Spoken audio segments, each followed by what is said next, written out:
Welcome to the newsroom updates at this hour. I'm Folashade Ogurinde.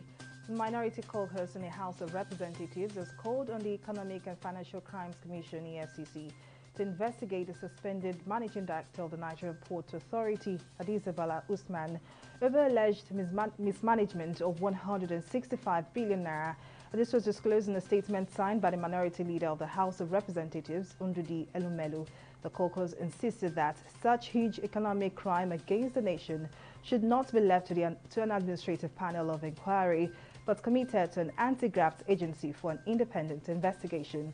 They added that such resources, if channeled to the security sector and well managed, would have made a world of difference in addressing the problem of insecurity in the country.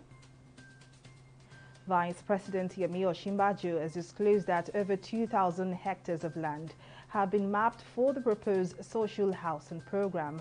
The Vice President disclosed this in a statement on Sunday after he presided over a meeting reviewing the implementation of the Economic Sustainability Plan implementation. The statement revealed that 17 states have shown interest so far in the solar power program, and major cement manufacturers have agreed to deal for discounted bags of cement for this social housing scheme. The houses under the scheme would be priced between 2 and 4 million naira and will enable 1.5 million Nigerians to acquire mortgages for low-cost housing. The Badagry Deep Seaport is expected to commence operations earlier than planned, as the Lagos State government is ready to give the necessary support for the timely delivery of the projects. This was disclosed by the Commissioner for Commerce, Industry and Cooperatives, Lola Akonde, in a statement issued after a stakeholders meeting organized by the state government with the members of the host communities. Meanwhile, the 12 host communities have been implored to appoint a 6-man committee as a representative at every meeting with the state government. The Nigeria Center for Disease Control, NCDC, has recorded 37 new cases of COVID-19, bringing the total number of infections in the country to 165,419. According to the data released by the NCDC on its official Twitter handle on Sunday night, the 37 new cases were reported from 7 states. Yobe leads with 13 cases, followed by Lagos and Akwa Ibom with 12 and 6 infections respectively. The Public Health Agency further revealed that no new death was recorded, leaving the country's death tally at 2,065. To date, 156,297 persons have been discharged across hospitals and isolation centers in the country.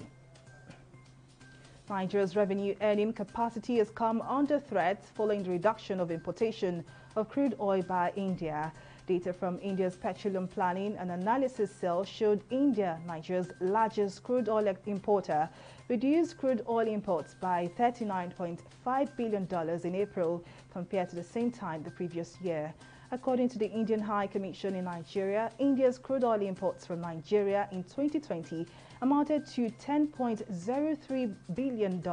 This represented 17% of Nigeria's total crude exports for the year. The Taliban has declared a 3-day ceasefire for this week's Eid al-Fitr holiday, following a sharp spike in violence as Washington goes about withdrawing its remaining troops from Afghanistan. Violence has surged since May 1, the deadline missed by the United States to withdraw the last of its troops. But while the Taliban have avoided engaging American forces, attacks against government and civilian targets have not stopped. In the latest, the Interior Ministry said at least 11 people were killed by a bomb that struck a bus overnight in southeastern Zabul province. That followed Saturday's carnage outside a school in the capital, Kabul, when a series of bombs killed at least 50 people and wounded over 100, most of them young girls.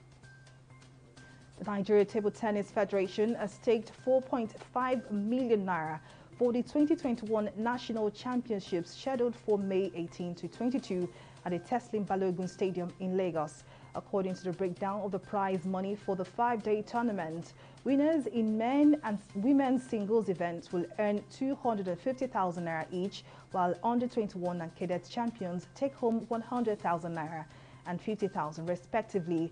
Winners in team and doubles events will get 200,000 naira and 100,000 naira respectively, with quarter-finalists in each event earning a minimum of 50,000 naira each. And that's it on our news bulletin at this hour. Thank you for watching. I am Folashade Ogurinde.